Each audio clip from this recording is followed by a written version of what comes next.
웬디 북클럽 쇼미더북 시즌 5. 시즌 5의 테마는 북스타그램입니다. 북스타그램이라고 이름을 붙인 이유는 우리가 흔히 SNS를 일상에서 많이 활용을 하잖아요. 그것처럼 영어책도 일상에서 아이와 함께 많이 읽어보자는 취지에 있어서 북스타그램이라고 이름을 붙였습니다. 그 첫 번째로 소개해드릴 책은 Before and After입니다. 이 책 혹시 보셨습니까? 제가 여러 번 어딘가에서 말씀을 드려서 좀 친숙하게 느끼시는 분들도 있으실 텐데요. 이 책과 아주 비슷한 책으로 Why the Face라는 책이 있습니다. 일단 이 책부터 소개해 드리겠습니다. 이 책은 단어가 많이 나오지 않습니다. Before와 After 나오고요. Way After, During 아주 적은 수의 단어가 나옵니다. 그런데 사실 이렇게 적은 수의 단어가 나온다고 해서 뭔가 유치하다거나 뭔가 수준이 낮다거나 절대 그렇지 않습니다. 이 책을 펼쳐보시면 생각보다 너무 재밌는데 이런 내용이었어? 그런데다가 너무나 쉽게 이해되는 그런 포인트들이 너무나 많아서 아이와 활용하기도 아주 좋은 그런 책이라고 할 수 있고요. 제가 내용을 조금 보여드릴게요. 처음에 Before and After 이라고 나오죠.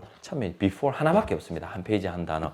그 다음에 왼쪽에 보면 엄마는 임신을 한 것처럼 보이고요. 물론 똥배일 수도 있겠지만 임신을 한 것 같고요. 아빠는 100% 똥배입니다. 자, 그 다음 볼까요?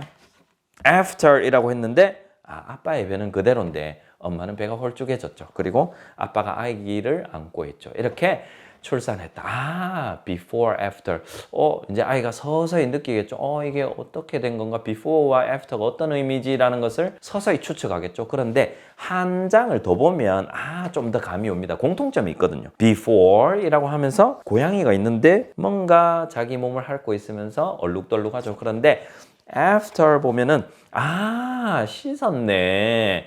그래서 Before는 이전이고 After는 이후다 라는 것을 정확하게 인지를 할 수 있는데, 자, 이 책이 처음에는 이런 패턴으로 갑니다. Before, After. 그래서 이전 상황의 그림과 이후 상황의 그림이 이 책에 잘 드러나고요. 그런데 계속해서 처음부터 끝까지 Before and After만 하면 너무나 사실 아무리 재밌더라도 좀 단조로울 수도 있잖아요. 그래서 중간중간에 이 작가님도 변화를 가했습니다. 보여드릴게요. Before이라고 하면서 남자인지 여자인지 모르겠는데 이렇게 있죠. 잘 보세요.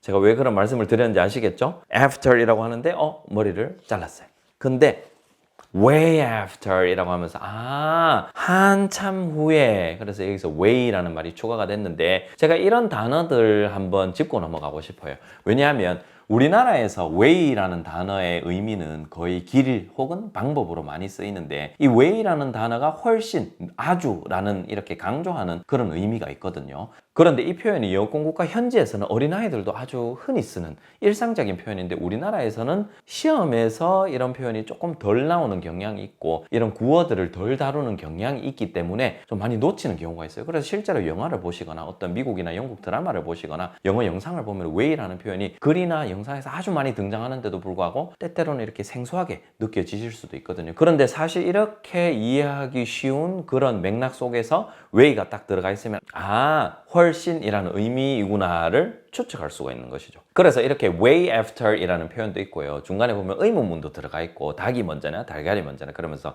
before, after 이렇게 평서문처럼 끝을 내리는 게 아니라 before, after 이렇게 묻기도 하고 나중에는 during도 나오고 이게 이 책 후반부에 보면 펼쳐지는 그런 부분들도 있거든요. 그러면서 조금 더 변화를 많이 줬다. 그래서 조금 더 창의적이고 조금 더 풍성한 그리고 지루하지 않은 패턴대로 책이 진행이 되어서 아주 재밌게 볼 수 있고, 그 다음에 아이가 일단 이해를 잘하니까 참 좋습니다. 이해 잘하고 재밌는데 아이가 안 볼 이유가 없잖아요. 그래서 이 책 추천드리고, 그 다음에 그와 비슷한 같은 작가님 책인데 이 책은 Why the Face라고 해서 아이의 표정이 나오는데 그 표정의 원인을 우리가 추측을 해야 되는 거예요. 약간 퀴즈 형식으로 제작이 된 그런 책인데요. 제가 앞부분 살짝 보여드리겠습니다. Why the Face?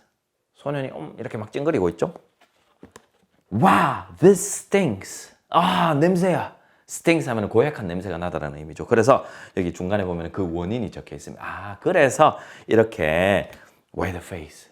왜 이런 표정을 하고 있어? 그래서 뒤에도 계속해서 어떨 때는 행복한 표정, 어떨 때는 이런 표정, 저런 표정. 그런데 그 표정이 왜 나오는지 그 원인을 독자가 추측을 해야 되고, 사실 알고 봐도 책 자체에 재밌는 요소들이 많이 들어가 있어서 재밌게 볼 수 있고요. 같은 작가님의 다른 두 권의 책도 있는데 이 두 권은 글이 거의 없는, 글 없는 그림책입니다. 이것도 아주 독창적으로 구성이 되어 있고 사실 영어로 이렇게 구사를 하시면서 읽어주셔도 되는 부분이고 우리말로 읽어주셔도 전혀 문제가 없는 그런 책이고 사실 창의력 부분이나 상상력 부분에 있어서 엄청나게 많이 자극이 될 것 같아요. 참 독특한 구성이고 재밌게 되어 있으니까 한번 좀 참고해 보시면 좋을 것 같습니다. 오늘 제가 소개해드린 이 책들 읽어주는 포인트 제가 한 가지 말씀을 드리면 따로 연습이 필요 없습니다. 너무나 간단합니다. 그래서 최대한 자신 있게 읽어주시기 바랍니다. 사실 영어 책이라고 하면은 우리나라 사람으로서 이 본능적으로 살짝 움츠러드는 영어 책 나 잘 못 읽어줄 것 같은데 이런 마음을 가지시는 분들이 있으신데요. 그냥 질러보세요. 이 책으로 일단 시작해보세요. 그러면 훨씬 더 자신 있게 나도 읽어줄 수 있구나 라는 느낌을 받으실 수 있을 것입니다. 자, 그럼 저와 함께 이 책 한번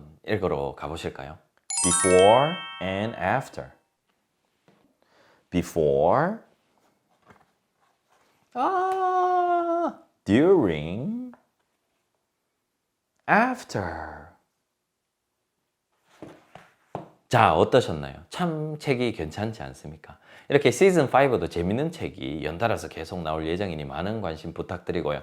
오늘도 효림파파였습니다. 다음 책도 기대해 주시기 바랍니다. 바이바이.